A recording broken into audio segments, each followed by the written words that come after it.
All right, sorry about that. Screencastify only gives me 10 minutes. Otherwise, I have to pay for it. So we'll just pick up where we left off.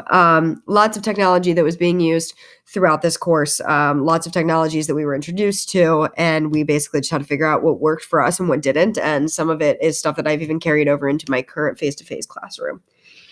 Learner support was definitely something that was pretty highly emphasized throughout this course, even from the beginning. Anytime I emailed Ollie, I got a fairly immediate response, even though he says he may have limited response on Saturday and Sunday.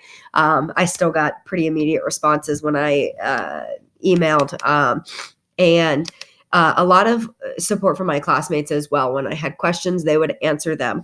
If I had comments about things, they would respond. And again, we have this in our current class, but this help discussion form that we have, it's got a ton of stuff on it. And it's really kind of awesome that we have, one, the ability to do this, and two, the ability to respond to one another and help each other out. So that was definitely something I personally felt like I had a lot of support throughout this course. And then finally, accessibility is the final QM standard on the rubric.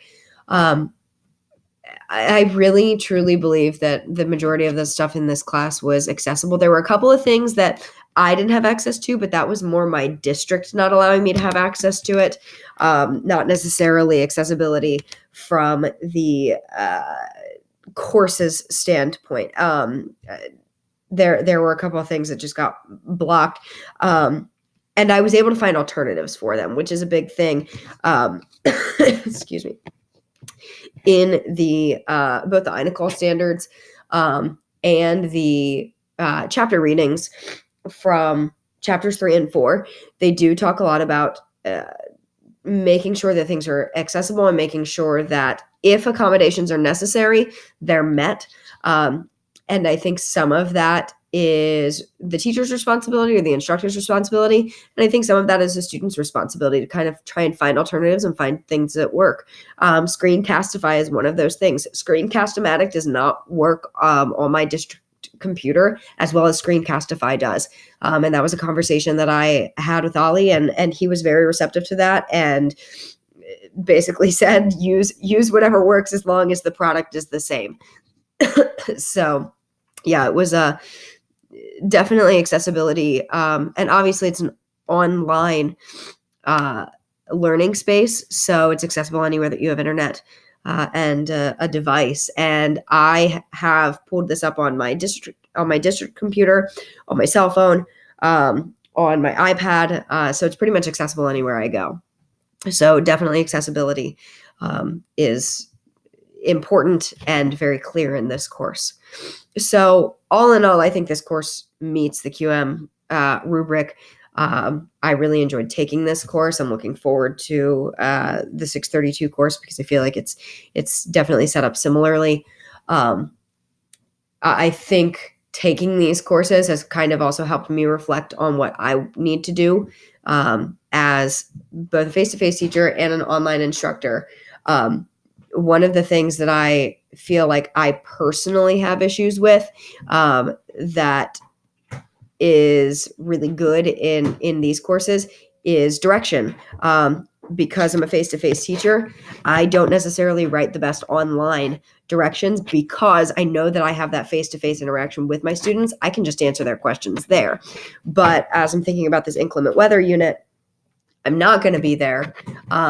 And who knows what I'll be doing? Am I going to have access to email? Am I going to have immediate access to email? Maybe not. So really making sure that I have everything laid out.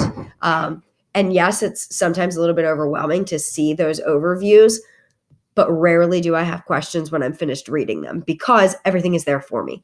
So that's something that after looking at the QM rubric, after revisiting the INACOL standards, and after kind of analyzing this course, something that I really need to focus on during that inclement weather unit that we're doing, and any instruction that I do both face-to-face and online, is really making sure that I'm giving the best instruction that I can to eliminate that need for me to handhold and to walk them step by step through things.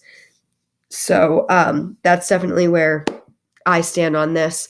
I really liked the QM rubric. I talked about it a little bit in my first discussion post for this second module.